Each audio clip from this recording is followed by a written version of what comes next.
pretty much, I mean, I felt like I felt like I was more realistic. So as far as when I say realistic, like of course everybody gonna dream big, this that, and the third, but once I didn't initially go to the college that I thought I would go to, which was a Division I school. I'm gonna push you, but you gonna know because I'm staying on you. So I realized like, you already know you good, and probably your whole family been telling you good, coaches been telling you good. So when you come in here, man, I'm not telling you good. Like I'm ready to push you. And what I do is not just training. I unlock human potential.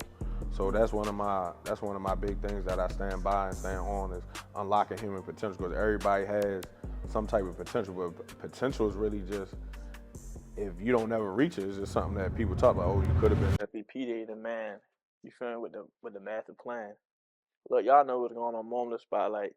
I ain't lie. Sitting across from me, we got the one only Coach PJ. This man needs an introduction, but it's only right to give him one. So check this out, right? Coach PJ is known around the NFL league for, producing the best prospects. I'm not gonna lie. That's on the college level, high school level, and NFL level, right? Coach PJ, how you doing today? I'm good. How you, bro? I'm doing pretty good. I'm doing pretty good. So before like we really get started, cause we was having off camera conversation about NIL how that works, Right. player development. I want to know for you though, Coach PJ, cause you helping everybody get right. Well, who got Coach PJ right? Like who was your Coach PJ in your life? So some guys that like trained me when I was younger, or like who like kind of helped me, mentor me through me being a trainer and stuff like that. Training when you were younger. All right, so people that trained me when I was younger, big shout out to Coach Troy Jones. Um, if you Coach Troy, he doesn't live in Baltimore anymore, but Well, if damn near if you about my age, if you came if you pretty much played in the high school through what graduated probably at least through oh oh 04, 05, all the way through 2018, I would say you trained through Troy for okay. sure. Like so, Coach Troy was one. I also worked out at Sweat Performance before. Shout out to them guys. I worked out there. I believe in college, and then and also in college, the foot doctor. So when he first was coming on the scene, it was late in my playing career, which I was my sophomore junior year in college, and he trained me as well, getting me right on footwork, change the direction, all that stuff. But Coach Troy trained me. I did a stint at Sweat Performance, and then I'll say Seth. Other than that, back then training wasn't as popular. Oh, can't forget Next Level, Corey, Dev, if anybody, which y'all should remember, Next Level Nation. They definitely trained me as well. Those my guys. Um, so between those four, um, and then a lot of times, like I said, early on in high school, we was really getting it out of the mud. It wasn't as many trainers. It wasn't as popular as it is now. So a lot of times back then, guys was meeting up poly. Offense on one side, defense on the other side, doing drills and stuff. Then we all play 7-on-7. Or we meeting up, we going different places. So I did. We as a group, as a collective group of athletes, we was getting each other right. But if you reached out and got a trainer or you explored that option, for me it was Troy, Sweat, and Next Level Nation. Okay, okay. So you had NFL dreams coming up, right? You said what? You had NFL dreams growing up, right? Oh yeah, of course, of course. Like they want to know, coach, like, cause you're like they always see you molding the next player, right? But they want to know about you, right? So your NFL dreams, essentially, what happened? So pretty much, I mean, I felt like I felt like I was more realistic. So as far as when I say realistic, like of course everybody gonna dream big, this that, and the third, but once I didn't initially go to the college that I thought I would go to, which was a Division I school. What school? What some of the schools that I had offers from? Yeah. Oh, I had Temple, UNLV, Central Michigan, Morgan. I had my ride was probably still up, all that stuff on there. But really, for me, where I messed up at was my SAT. So nowadays, kids don't even gotta take it no more. So I really wasn't a good test taker. I did the tutoring. I took the ACT. I did the tutoring, SAT classes at school, and I just couldn't grasp it for real. So I had the grades. I went to Calvert Hall for 3 years, graduated from Dunbar. So I had a solid background when it come down to I went to got a good private school education, etc. Went to Dunbar, which is a solid education in the city. You feel me? Oh yeah, already. Yeah, 2010. Okay. So yeah, so I mean, I just couldn't grasp that. So once I wasn't getting the score, like schools was waiting, they kind of fell back because of course next man up, and that's how they weed people out too. If you don't have your grades right at that time, SAT, like I said, guys don't even got to take it no more, which is crazy. I'm like, shoot, if I ain't had to take it, the grades was already done. You feel me?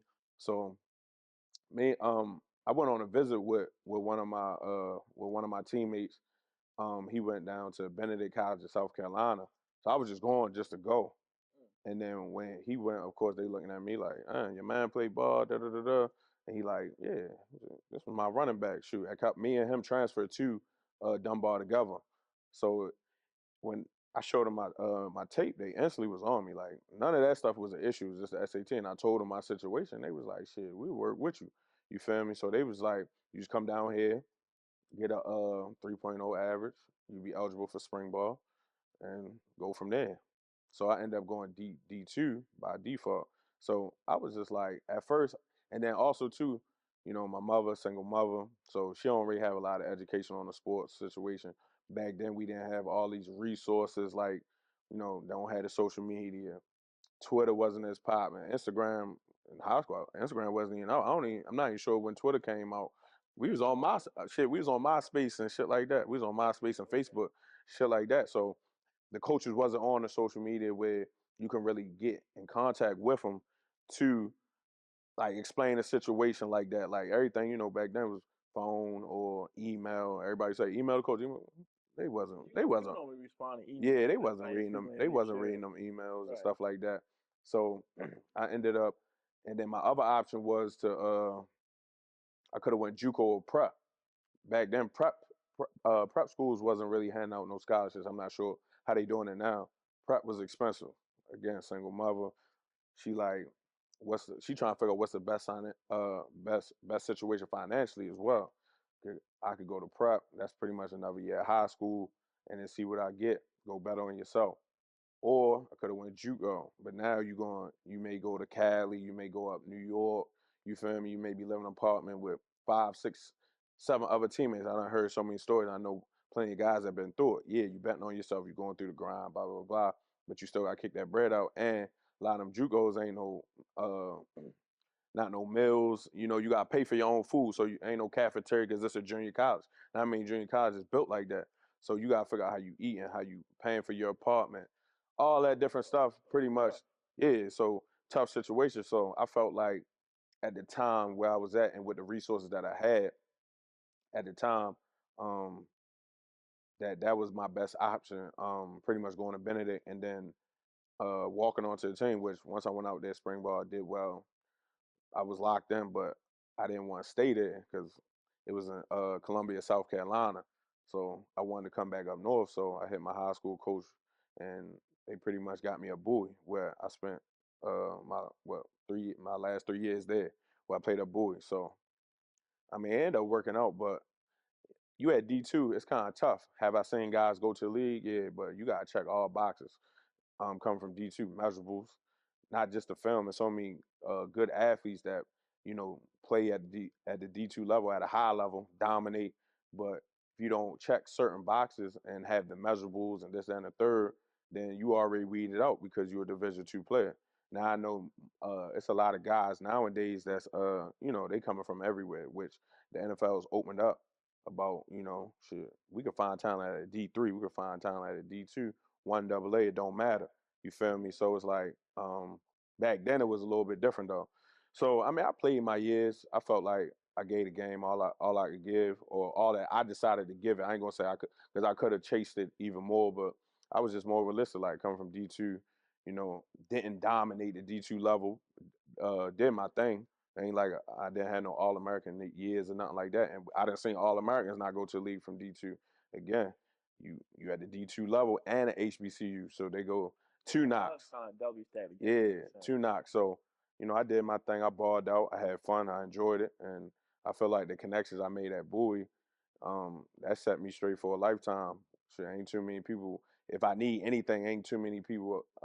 It's not too many things that I can't just pick up the phone and ask somebody from Baltimore all the way to DC from going to Bowie. You got connections everywhere. So I felt like the game, I got all that I needed to get out the game, which learned adversity, teamwork, all that stuff that you get from the game, and then the connections that you make last you a lifetime. So I ain't mad about it or tripping about the NFL. And then I look at how my life panned out now. Shit, I've been, I trained so many high level athletes and been around it. So you know, I done been around and got the benefit off of, being these guys' trainers. I'm living that lifestyle too with them.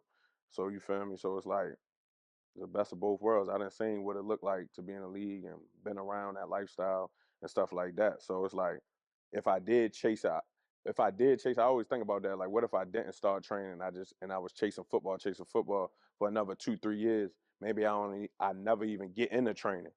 So you never know how that even happened, right? But But was the training that happened right after like college? that's a crazy thing. It didn't. Um, I never even like I, that wasn't my major. That's not something that I wanted to do. What did you major in college? Criminal justice and sociology. I had, Long way from the judicial for, system. We in the for gym. sure, criminal justice sociology. Um, but yeah, that wasn't even training wasn't even a thought. But I was always a guy in high school and college, always putting in extra work, trying to get my teammates to put in extra work, getting guys to go to the field. Let's go do this. Let's go do that. Like I said back then, didn't have IG. You wasn't going to trainers pages and all these online programs, stuff like that. So the way we did it, shoot, we on YouTube back then when you watching those Ocho Cinco videos and guys on YouTube doing the footwork drills, doing different drills. We try and mimic that stuff. But or we being creative doing our own thing. Things that, we learn from maybe indie period or from whatever training that you may have had prior. But as far as me being a trainer, that kind of just fell. It kind of happened organically. Kind of fell into my lap. But that, that's a story you want to know. Yeah. So how I started training. I was training one of my little brothers.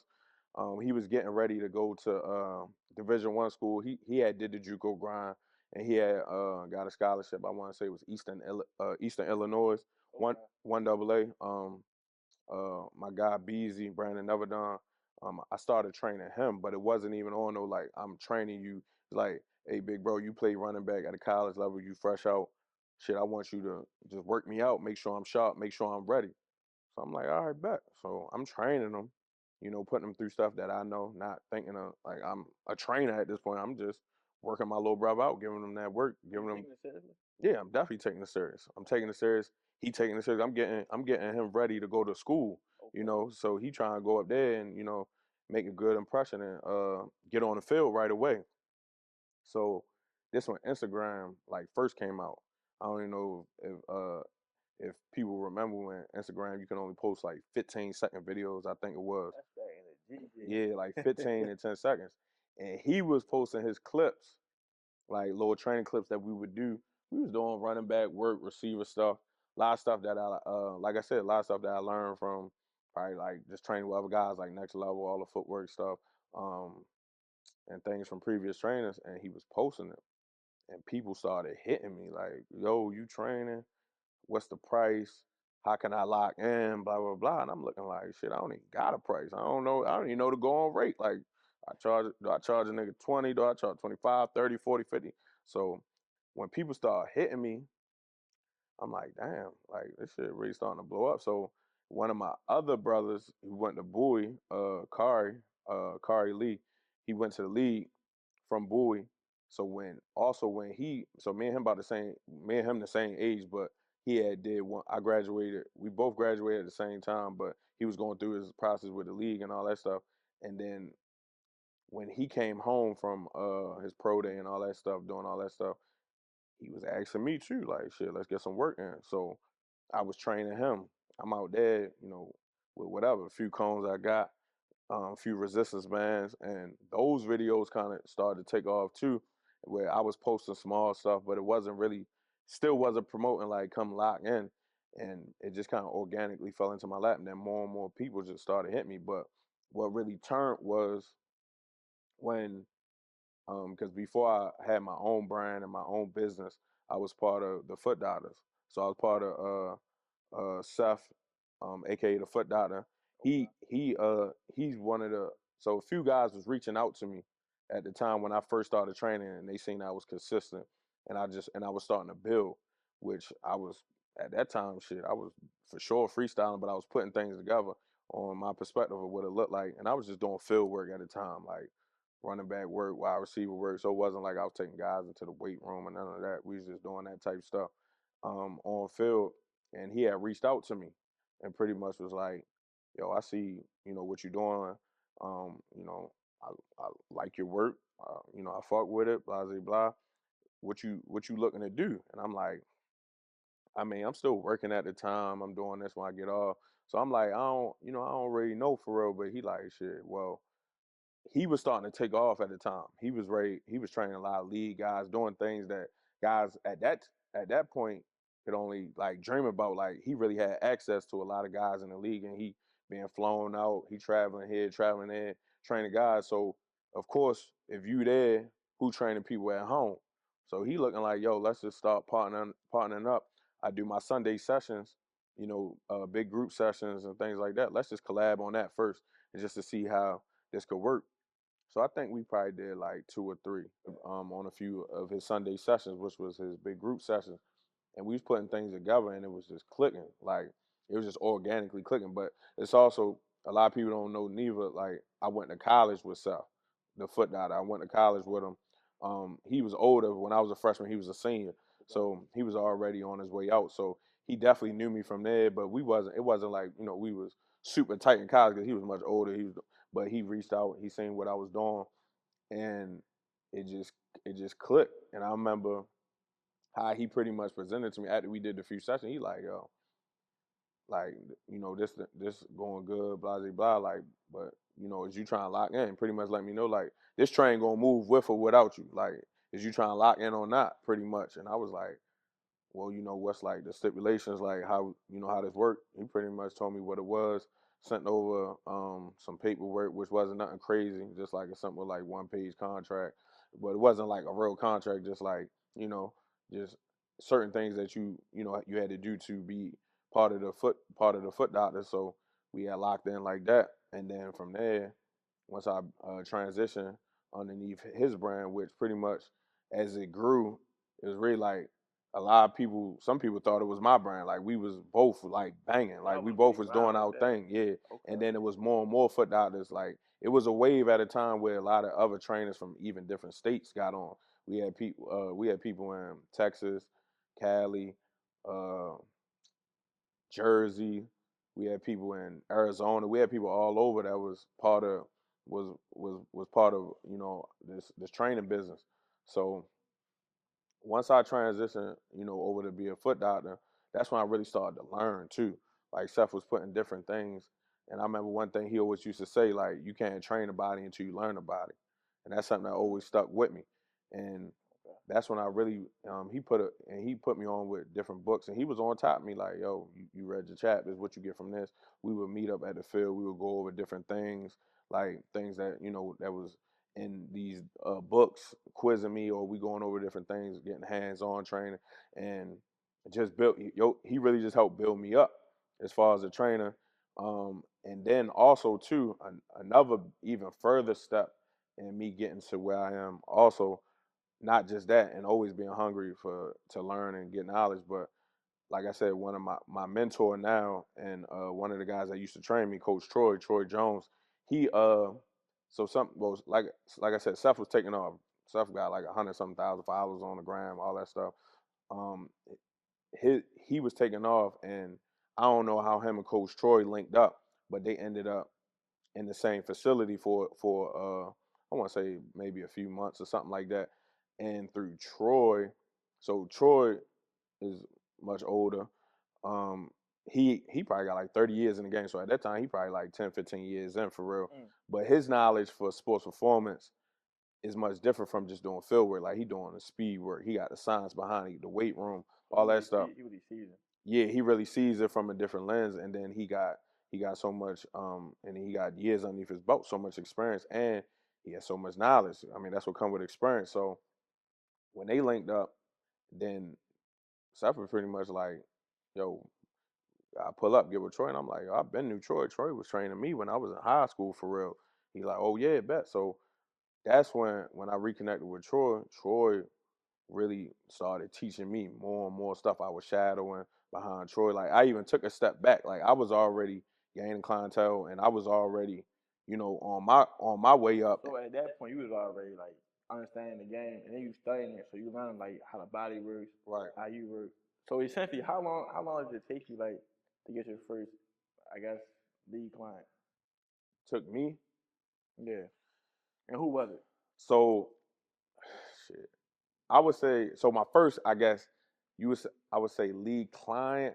Not the first. Remember, I trained my brother that actually went to league So yeah, shortly your brother after then. Kari Lee. So, but I wouldn't even say like I trained him. But when I really got on with training, I would say, um, I trained so many.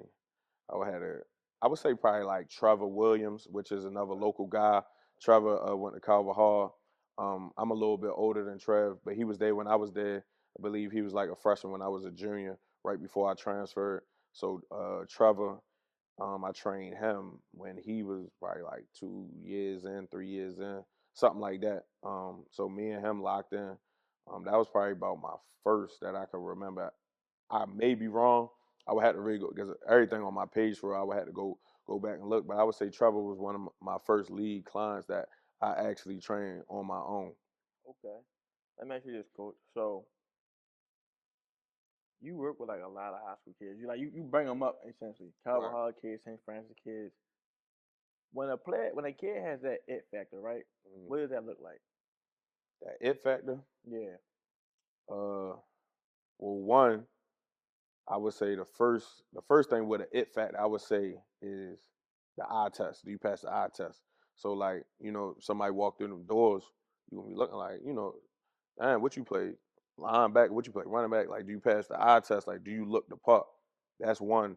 And then even if you don't look the part, I would say that's just the first thing off rip is the eye test. But then two, the it factor is just like one, you a dog. And when I say a dog, like you a dog when you approach training and you a dog on the field, like you just got it. You doing things that you can't that things that can't even really be taught. So the it factor just look like somebody special, like Tavon Austin got the it factor.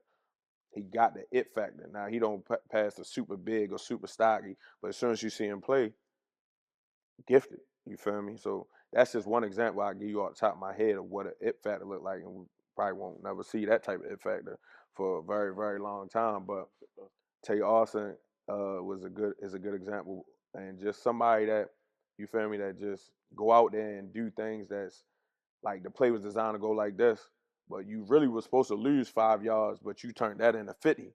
You feel me? So or you being double teamed, there's no way you're supposed to go out this block, but you still gonna make the sack. Stuff like that.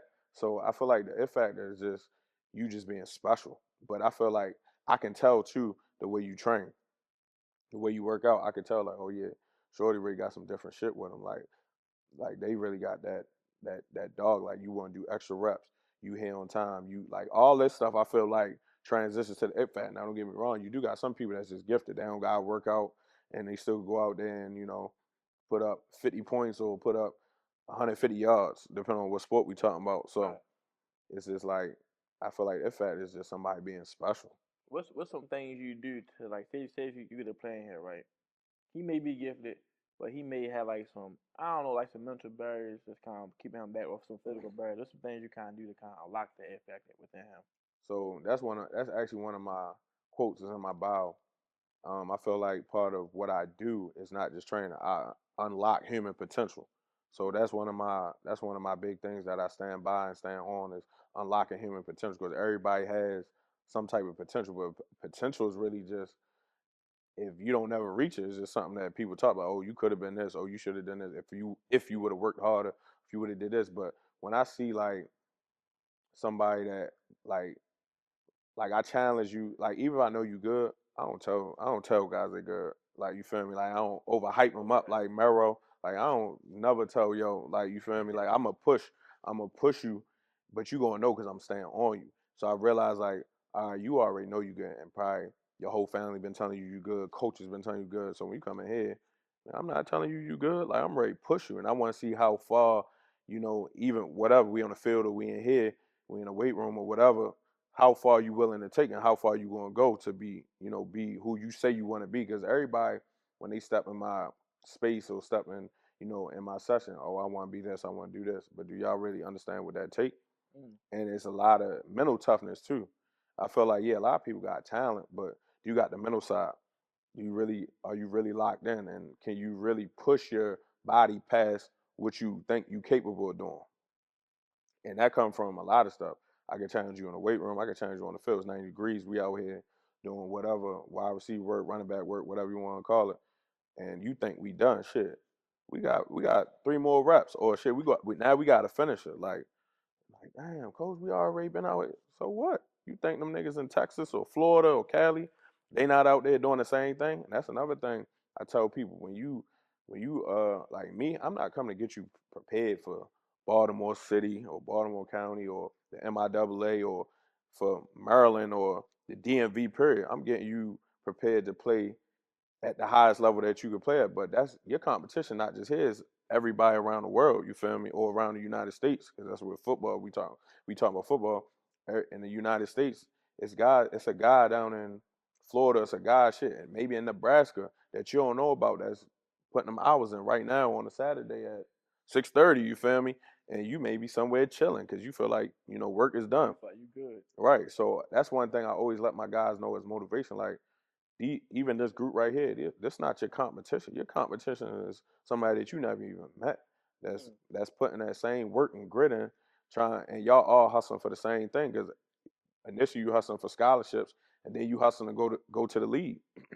Right. So that's one thing I always let guys know. Like this ain't just for Baltimore City, or preparing to be the best on your team. You need to go dominate that shit everywhere you go and put the world on notice. If you're gonna be a dog, you gotta be a dog everywhere. Everywhere. You gotta be able to step in Texas, be a dog. Florida, be a dog. And to use somebody like like Tate Austin, that's what he did. You feel me? When he went to college, he was dominating LSU, the Honey Badger um, and they whole defense. They had one of the best defenses. He giving them 100, 150, 200 yards, doing whatever he want to do. Pat Peterson was on that team, doing whatever he want to do to them. So you feel me? That's what I mean by like what we doing here. I'm not preparing you for this. When you go to college, it's gonna be people from all different walks of life. You're gonna have people that was privileged, but they still a dog. Just because you grew up a certain way don't mean that you feel me, you better than him. Because when you strap them, tie your cleats up, strap your helmet up. Nobody cares if you from the trenches or if you from a privileged family or whatever. So I feel like I don't mean to cut you off, coach. no, you good. But I do feel like that's kind of a stigma like surrounding sports, like especially from Baltimore. People be thinking like, all right, because I'm from the hood or from the trenches, I deserve more than him. No, you don't. Mm. You don't. You just because somebody grow up a certain way or they family was more fortunate, I don't mean like you automatically deserve it or you think you just gonna walk over top of them. Just because they grew up, in a nice big house. Shit, they love the game just like you love it. And it could be it's different stigmas because sometimes the person that got more to, I guess you want to say, hustle for, or got more things to, more motivation, I would say, because you doing this for your family or whatever. You may have an extra more grip, but don't think it's going to be handed to you. It's definitely not going to be handed to you. Just because somebody grew up privileged or whatever you want to call that, they can easily, go and take food off your plate if you just going based upon that. Right, because if you're not hungry enough, Yeah, like you got a different Dunbar, right? Class 2010, and you just spoke about Tavon Austin. Tavon just announced that he come back to Dunbar to coach. right, What's your thoughts on that? Because I feel like that's kind of like a full circle moment in a right, sense. You got Tavon Austin that arguably got the best highlight tape right. in the world. You know what I'm saying? Yeah, And you coming back to his alma mater to pour into the younger athletes. I think I think that's actually I think that's a great move for real because I think um, even where sports is now, I feel like it's way different from when I played. I feel like it's a little watered down in Baltimore or the Maryland area. I feel like it's a little bit watered down. So I think that'll bring some energy. I think Tay come in here and teach it, and also teach the game the right way. I feel like that's where we kind of lack at in Baltimore as far as when I get guys too. It's just like a lot of guys not being taught ball at the proper level.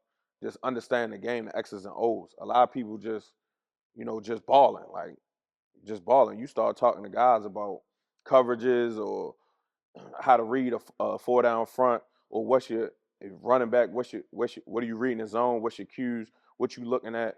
What you reading on inside zone? What you reading on outside zone? Blah blah blah. They don't know. They just out there. They just out there balling. Yeah, they playing. They just know play going right, play going left. I'm gonna hit the hole and make something happen, which is bad because when you get to college, you already 5 steps behind when somebody been being taught the game and they already know the language. They already understand the X's and O's at that level already of somewhat of a college level. So it's easy to insert that person because once you get to college, the game is more so mental. When you get to the league, it's more so mental.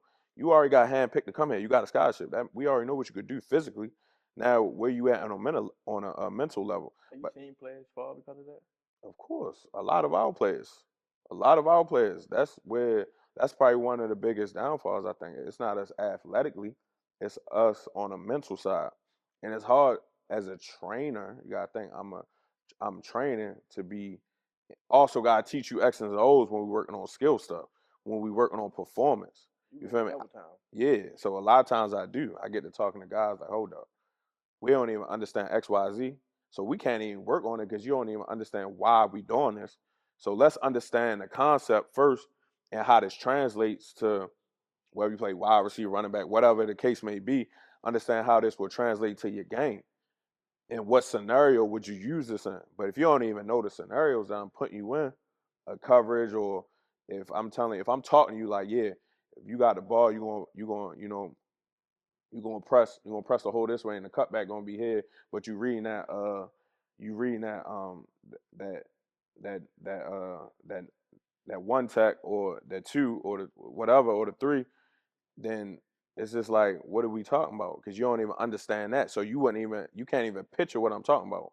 You feel me? So, or coverages. I'm talking to wide receiver, like, you're going to use this release against cover two. You're going to use this release if he playing a certain leverage. You don't even understand leverages and how the DB is lining up against you, or you don't understand when safeties walk over top, what's about to happen, or whatever we want to talk about in different scenarios.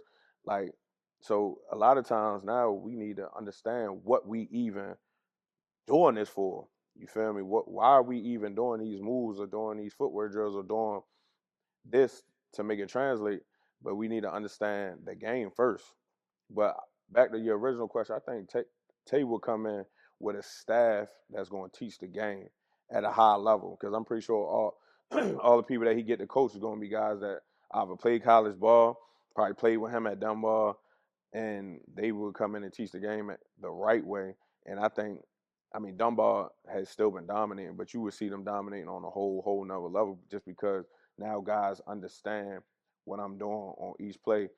You able to communicate that too, like on the defensive level when they come out with certain looks, and offense come out with certain looks, they'll be able to communicate what's about to happen because they already watched the film, they already broke it down, or they already understand what they're looking at.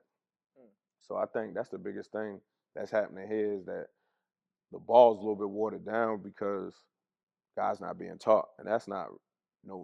It's just a fact, and I see it on a day to day because I'm on the ground level talking to these athletes. Like, do you even know what this is? Do you understand this? And they be like, "Nah, coach, I never heard that." Now it's like, shit, we gotta slow this session down.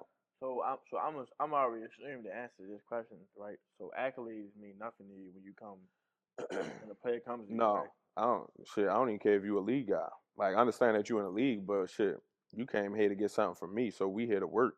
So like all that stars and stuff. I don't care if you got 30 offers, 50 offers. I don't care if Nick Saban sat in your mother on your mother couch and said, you know, you the best player. And you come to me, I'm here to work, so none of that stuff matters. And especially if we're in a group setting, nobody bigger than the session. You feel me? And if we working one on one, nobody like we here to this business, so we need to be here on time. You're not going to just come in here 30 minutes late, thinking like shit sweet. We here to work, Right. and I've had that happen. Actually, had that happen a few times by NFL guys and things like that. And it's a simple conversation. You feel me? Like, listen, I'm here. This business, we here to be. You a professional. I'm a professional. So, and we need to respect each other and respect each other time. And guys quickly already know like, and then they may communicate next time like, hey bro, I'm running. I already know. We had a little talk, but I'm running 5 minutes late, 10 minutes late, whatever. That's all I really ask is communicate. Also, let me know what's going on. But stars, accolades, none of that stuff really mean nothing to me. Because at the end of the day, I done seen NFL guys come in here. Excuse me. I done seen NFL guys come in here and I be looking like, damn, like what you been like? You've been really like don't have a foundation because guys been telling you that you've been great all your life, and league guys. yeah, league guys be getting humble when it come down to working out.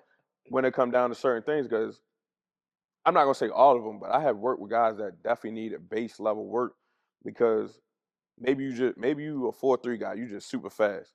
So maybe that been masking all the small things that you don't do well, and that's what I look for when I train somebody. I'm trying to see what your weaknesses are, what you need to work on. We're not coming in here to work on what you're already good at. I'm trying to challenge you and see how can I take you to that next level and that next step in your career. So that's a big thing. I'm not in here to praise you. Like we could talk about, whatever you did, but I'm here to figure out what is your weaknesses, what is your deficiencies. Which can you get you better? Yeah. So when you get guys like you train with some NFL vets, like you got guys like Adrian Amos coming in here, Kareem Hunt. Is the approach with them the same? When you got high school kids coming in here, they 4-star recruits, 5-star recruits. Is the approach the same, or is it kind of like a different? Yeah, I'm looking to diagnose you like a doctor to see where you at, what we need to work on. Of course, if I've been working with you for years, like somebody like Adrian Amos, I worked with Kareem Hunt multiple times. I kind of already know, and then depending on you know how the season went, what happened on the season, how you feel. Did you like, I don't know everything that went on. Did you hurt your ankle? How your hamstrings, how your ankles, how your shoulders? You feel me? I need to know what's going on.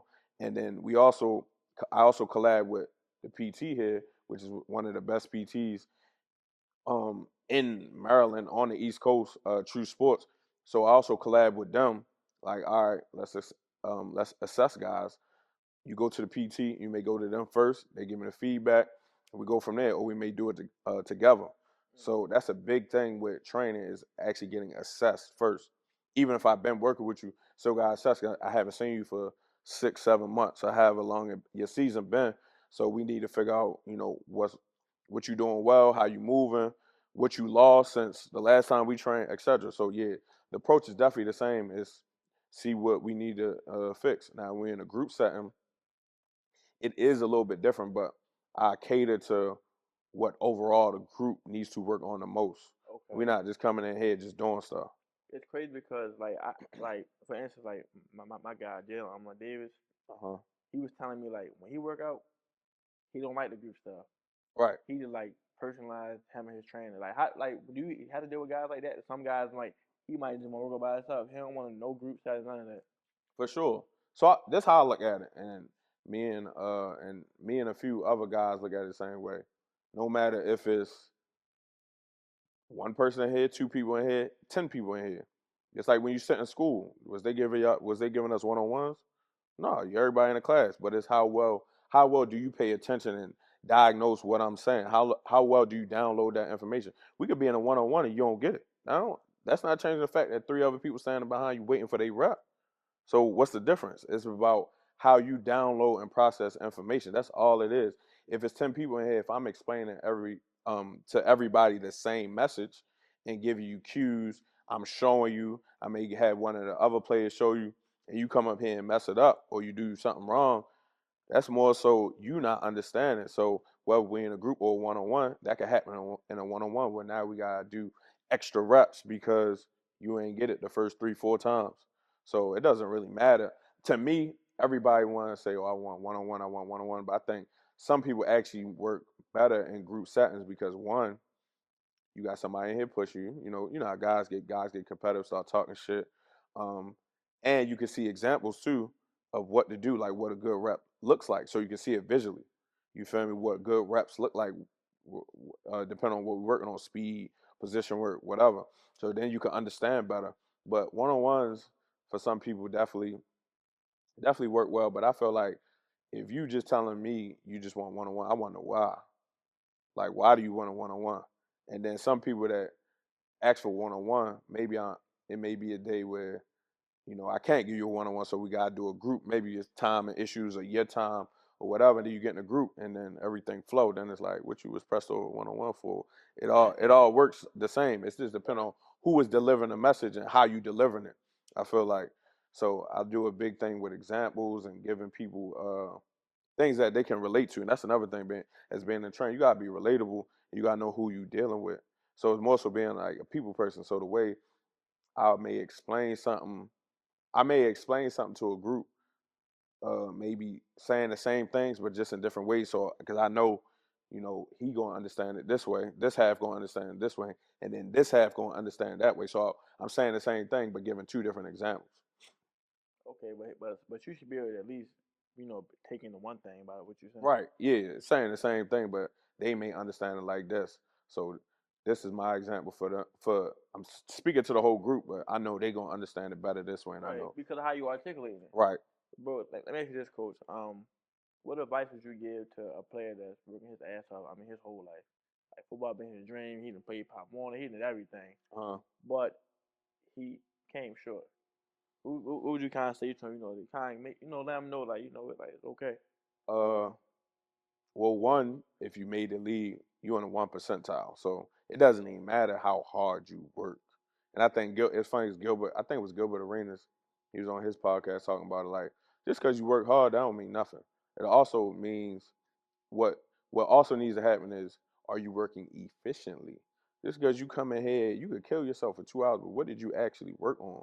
You feel me? And are they quality reps and things like that? But to somebody just giving them, you know, a general talk about that, it would just be like, if you did make it to the league, think about the numbers. How many college athletes it is? How many schools? How many people actually get drafted? How many people enter camp? Just in their camp, like whatever they may come in 80 something deep, and then it's only a 52-man roster or 53. I might be 53, 52, one of the two. Yeah, 53. I'm tripping. And 53 out of however many people came in the camp got drafted. Think about how these numbers deteriorate. You got all these people in the pool to draft from. It's only 32 teams, what, 7 rounds? So it's only but so many picks per team. And then if you actually make it into camp and then you actually make a team, then a few practice squad spots, you gotta think you're in the 1 percentile of the world. And then after that, it's like, how long do you last? Most people don't even last past 2 or 3 years in the league, on average. So it's like, then if you pass that, you in a whole different Now you in percent. 0.5. Yeah, you in a whole different percentile bracket. So it's like, if you don't make it, the world not over. And I also ask guys too, like, if the NFL or NBA or MLB, any of these high-paying sports wasn't paying that bag, would y'all still be interested in playing in the league for a long period of time? Would y'all be putting y'all body through this past maybe college? College, you gonna do it because of course you're getting a scholarship, but would you play past that if it wasn't the money involved? Some people say yeah, most say no. So then that tells me if it wasn't no NFL or NBA, so now you got to explore other options, and there's other ways to be successful in life than playing a sport. Like, it is like, that's not the end all be all, but a lot of guys get tied up in that, and then they can't find themselves because that's all they ever knew was playing football from age 8 or 7 or 6 all the way through 21, 22. Some guys graduating now 23, 24, but that's all you ever knew from 8 to 24. That's pretty much, that's your whole life right there. So how it's like when that happened, how did you even like rebound from that? So I feel like one in between me. It was funny because me and my one of my good friends, one of my brothers, one of my training partners too, my guy Swoosh, Tone or whatever you want to call him.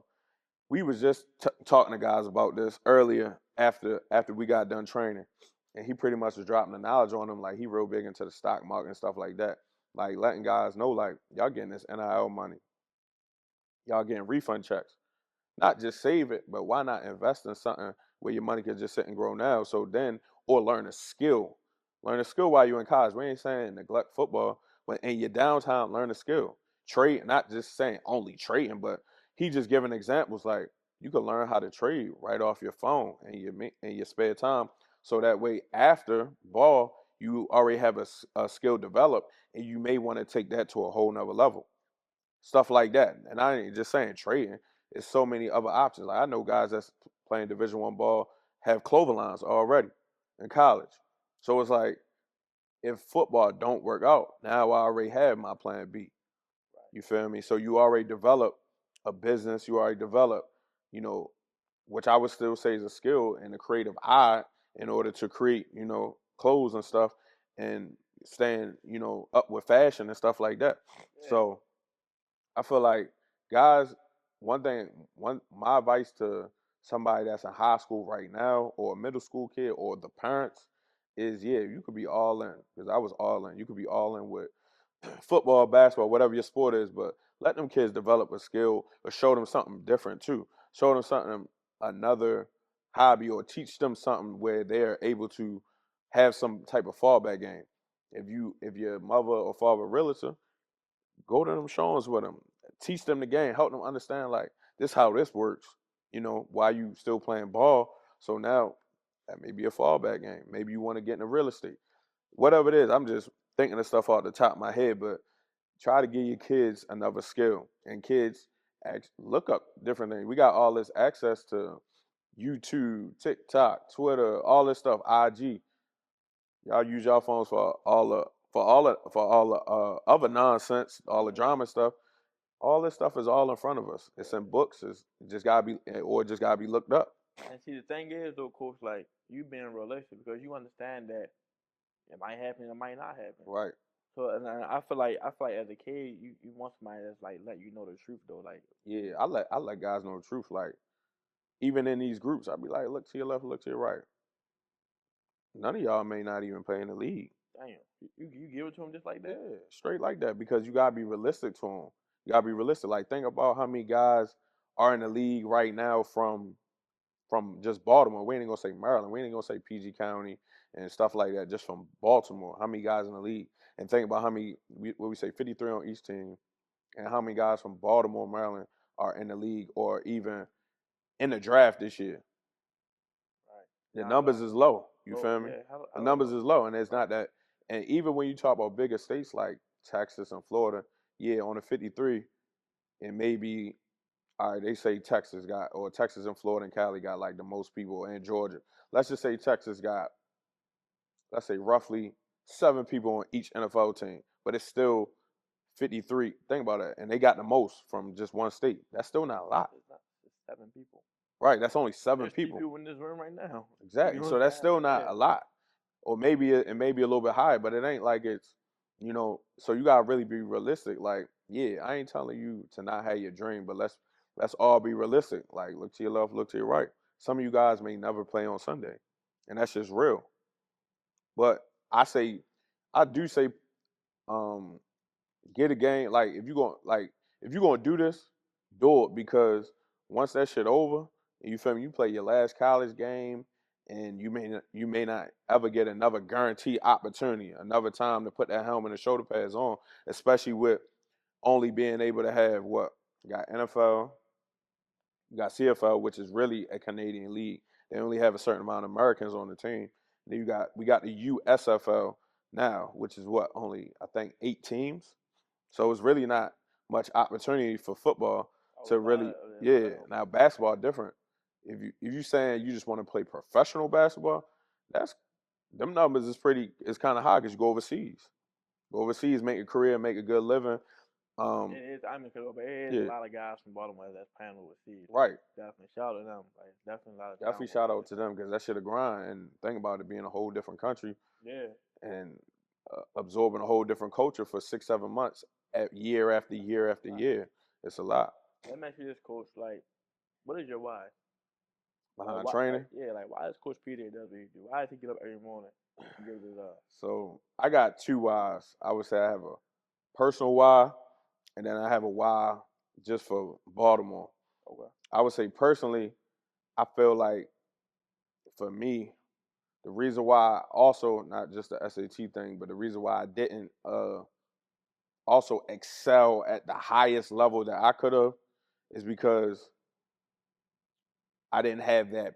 Like I had good speed, but I ain't had that top end speed, that pull away speed. I never was really taught to run. So anytime So the only real speed trainer that I had was Coach Troy, and that's a whole nother story. His gym was all the way out Sykesville, so it was kind of hard.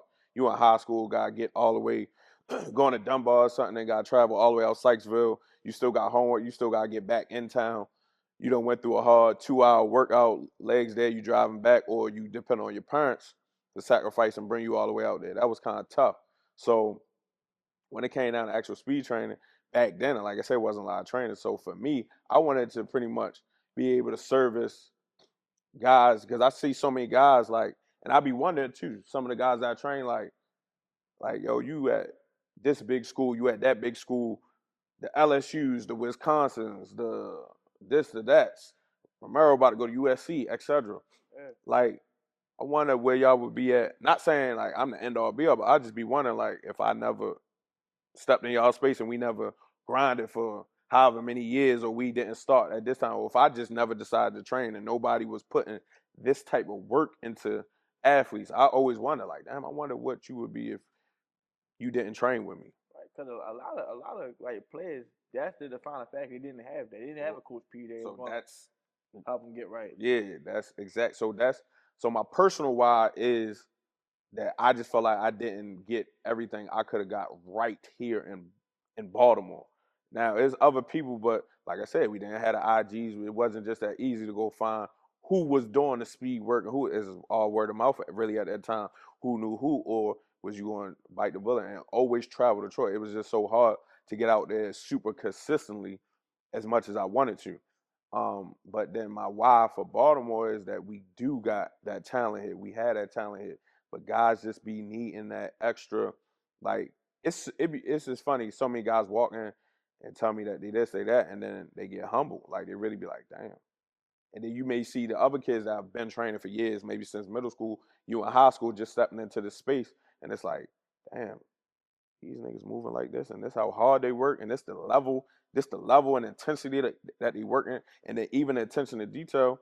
Like you can see, like the guys I've been training, they know when I'm talking eyes up, ain't no talking or looking around because you're gonna miss valuable, you're gonna miss valuable information.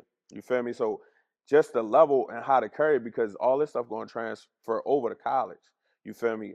The attention to detail. That's one of my biggest things, and I just feel like a lot of guys from Baltimore just need that, just need to know how to do things at a certain level and just get that knowledge dropped on them because we don't have, I would say it's a lot of guys now training, but I would say, I was, it's not, it's a lot of guys training, but everybody not dishing out the correct or best work, I would say.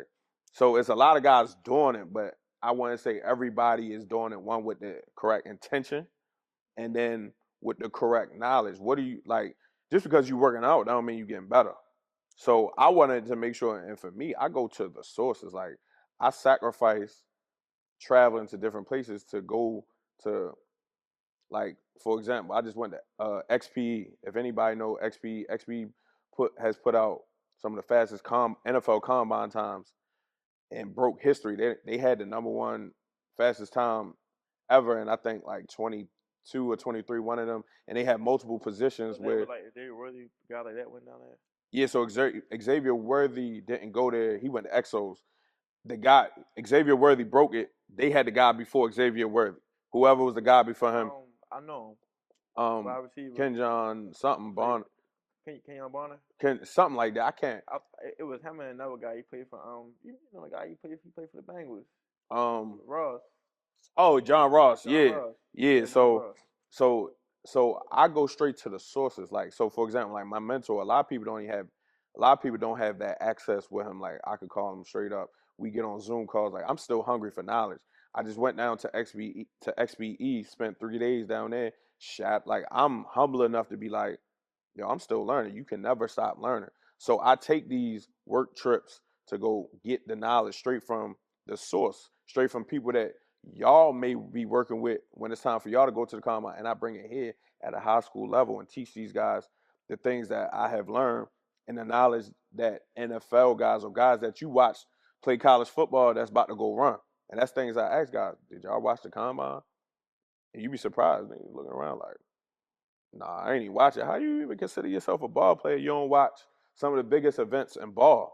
But for me, it's about teaching guys the right way and teaching guys at a, like, you in high school, but I'm training you on an NFL level. I'm training you the same knowledge and same language and the same effort, intensity, blah blah blah. I want to make sure these guys are getting that at a high level because we could all a lot of times people be doing what we call like busy work. Just because you sweating, that don't mean you getting better. You could be, if I came out, worked out for an hour, but I didn't do no good reps, or if a hooper, if you shot 100 shots but you only made 20, how did we ain't get better? You feel me? Right. Just to give you a quick example of what you just out here getting cardio. So that's one of my biggest things too is, and it'd be funny because even guys that come from other trainers be like, damn, I work with such and such. This shit wasn't like this, even down to how you explaining it, how you delivering the message. And that's one of the biggest things because you got to get guys to understand what you saying and what you, because like, I don't talk too sciencey. I don't talk too sciencey because a lot of guys, especially even some league guys like that, but some don't. Like, get to the point. Like, I don't give a fuck about none of that shit. Like, tell me what make me understand. Yeah, make me understand. So that goes back to how I deliver the message. You gotta know how to deliver in which way. But I would say like that's one of my biggest things is being able to train guys the right way. I never wanted to do this and not have all my stuff lined up as far as knowledge because I wanted to be able to take guys really from point A all the way to point Z. You feel me? I wanted to really take you to that next level. And I mean the proof in the pudding because I mean, you're talking about I got guys that broke records. I got guys that was MVPs of their leagues. You talk about MVP in the WCAC, not the offensive, not the defensive, but the MVP as a running back in the WCAC, arguably one of the best conferences on the East Coast. That's the DC league. You feel me? With the MAFA, Good Counsel, blah blah. I had the offensive player of the year in the county a couple years ago. Um, I think he rushed for like 1,800 yards or something crazy. You got kids going SC top 10. Yeah, I got kids at LSU. I got a kid at Wisconsin. Everybody go USC. I got kids at UPenn. That tell you the type of kids. We not just getting it on the field. We getting it in the classroom. I got kids D2. Like none of that stuff even matter. As long as one main thing I want is guys to go to school for free. But also too, when you go to school, like the coaches shouldn't have to work overtime to be trying to develop you because you already been developed. That's my biggest thing. And you giving them that NFL level game at a young age. That's why they able to eat. Before we wrap things up, Coach, I want to know, right? Give me two guys. Mm-hmm. So I want a guy that's coming out of high school that you feel like is gonna go to the next level, and then give me one of your lead clients that you feel like he in for a breakout year. Okay, so you said a guy that I think that's gonna go to the league. Yeah, he's coming out of high school. You think coming out of high school? You think he got it? Like you think he not one that's already in college? Because I guess that's easy. Okay, give me. Well, that's then. easy. I mean, that's kind of easy. Yeah, all right. Like, so because somebody in college, you know how I already look. I think got enough it factor right now in high school. So I got two. So okay. So, and this might be giving somebody too much praise. Might got cut this out because his head gonna get big. Because the coach did say when you walk in here, I don't tell you nothing. Yeah, I'm not telling you good, but I got a youngin right now. he got the eye test, and all he needed to do was get that dog up in him and just to get stronger, put the weight on, and then just of course make it translate to the field. But I got a DB that's a freshman. He like 6'2", long limbs. A freshman in high school. Yeah, he a freshman right now. He like 6'2". He a DB though. He ain't bigger than me. Yeah, he passed the eye test. He got long limbs and he can move. Like we've been working. Unfortunately, for whatever, I ain't gonna put business, but unfortunately, he didn't get to play his freshman year. So, but it actually helped him because we've been grinding since whatever happened at school, and he got whatever dismissed from the team. But we've been grinding since September while everybody was playing. We've been grinding all the way through up until now. He So like it's loaded. what yo ready to go. He ready to go. Okay. So it's like now you still got another what? We only in March. Yeah. You feel me? And you still got to get all the way to August. So it's like for him, he gonna be special. You say his name or You better not he know who I'm talking about, but his name Jordan. Okay. Jordan definitely gonna be. I feel as though my next one that's gonna be big. He gonna be big. Shout out to Jordan. Yeah, shout out to him. All you gotta do is just get out the immaturity stage. You feel me? Because he's young. He what, 16? You said? Nah, freshman. What's that like? Oh no, 15. 14, 15. Yeah, 15, Yeah. something like that. That I think coming out the guys that I've trained that's coming out this year. I mean, that's coming out this year. Gotta be Mero. I mean, he definitely got the it factor. He got everything. He got the speed. Got the it factor. Bro, man was fast as shit. Fast like, as hell. Fast as hell. Like already got the only thing he need to do, and I be on him about he need to find that weight room. That's it. Once he get up there, he need to find. Well, now before he leave, he need to find that weight room and really just dedicate himself to it. You feel me? Once you do that, dedicate yourself to that, and then just keep working at your craft. Keep working at your craft. Like I feel like he got that it factor, and he's special. And then, I mean, I got guys that's about to go to the league right now. That's coming out, so that's who you easy. looking forward to seeing then coming out? That's coming out. Yeah. One of my guys, Greg Penn. LSU number 18. Yep, Greg Penn Jr. That's my guy. I had him since he was seventh, I want to say, and we stamped that early. So and I be telling guys I don't really miss when I stamp. I don't miss. We said SEC in the 7th grade. We were saying Bama because at the time Bama was on but he ended up going to LSU and look where we at now. So it's like it's really a blessing that that can that has happened just like how we said it was going to happen. And that's through the work though. Yeah, that's through the work. That's through dedication. That's through his support system. Great parents, and just him just getting up every day and saying, "Oh, this is what I want. This is what I want to do," and just locking in. Because he went through a lot of adversity down there at LSU. A lot of adversity. Then went and got benched and got transfers coming in. He never folded. Didn't run either. Didn't jump in that portal like a lot of guys would have did. He's looking to go to school. Nah, he stayed through every up and down and every trial and tribulation that they threw at him at LSU, and still look where he at. He's still about to get his opportunity to play on Sundays. So I would say he wanted to, just for him being who he was, 4-star coming out, started as a freshman at McDonough, transferred to DeMath for all the accolades and praise, and had to go through all that adversity in college when that's supposed to be like, y'all handpicked me to come here. You feel me? Of course, it's a lot with college politics, blah, blah, blah, but he went through so much adversity, and to see him stand 10 toes down and still be at the position that he had now it's a beautiful thing. It's just like I seen it develop from 7th grade when he first came out and when we first was training. And he was knock-kneed, a little chubby at the time, and we knocked that off him. We fixed his patterns, fixed all that stuff, and look where he at now. So I say them 3 are the 3 that somebody that's in high school, somebody leaving high school, and then somebody in college, well, just left college that's about to go to league. That, yeah, them 3 right there. You got a league guy that you think is like gonna have a breakout season this year?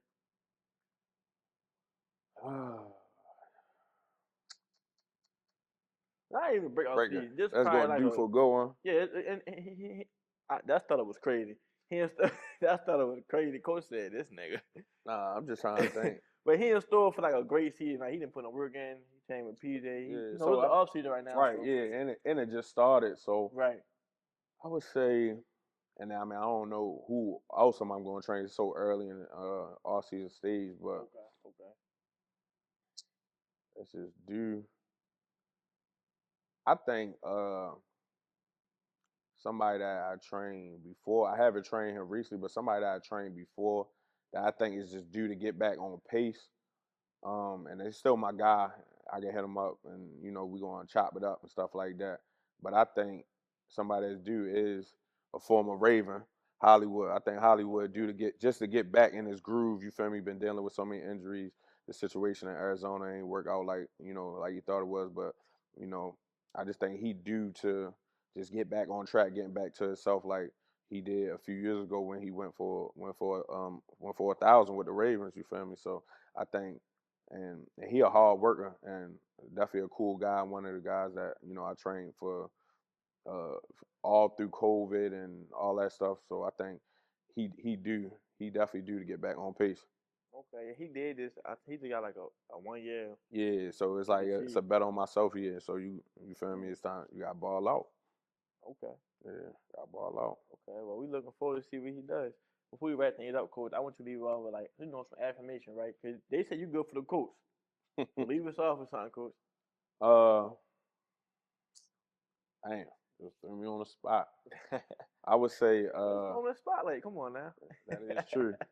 Um, I don't think I got a quote, but I would just say for any athlete, like the biggest thing is some of the biggest things. I ain't gonna say the biggest thing is wherever whatever space you step into, whether it's with me, whether it's with your team, whether it's with whoever, and the biggest thing is one attention to detail. I just feel like attention to detail. And I feel like people just be getting up here and just be doing stuff any old, any type of way with the lack of detail. Like really attention to detail. I think that takes guys to a whole different level. I ain't talking about effort. I ain't talking about how hard you work, but just the attention to detail. Like my foot is supposed to be placed here every time I'm doing that over and over, and I think that gets overlooked nowadays. And people always be talking about the Mamba mentality and this, that, and the third. But the guys that y'all speak about, the LeBrons and the Lamar Jacksons and whoever else you feel as though is great, the Tom Brady, those guys' level of attention to detail is crazy. It's crazy. So I just feel like any athlete, one of the biggest things is attention to detail. Attention to detail. If I said place your foot this way and place your other foot this way and whatever, lock into it. Lock into it. If your coach telling you you need to be at the bottom of the numbers and not the top of the numbers, line up the correct way. You feel me? Just the smallest things create good habits and create to a bigger outcome. And everybody overlook the small things. So I feel like that's one thing that I always harp on, and I would like to leave with any athlete or any person, whatever you're doing in business, whatever. Attention to detail, because that should carry you a long way. The smallest things would mess up your bigger opportunities because you haven't been paying attention to detail. And you've been creating bad habits. We're gonna leave it off on that note. Dang, that was some real game though, coach. Already I appreciate you. appreciate you for Yeah, I sure. appreciate you for Dang, having me on. of course, coach. That was some real game because a lot of motherfuckers don't pay attention to detail. Detail. That's where you fuck up at.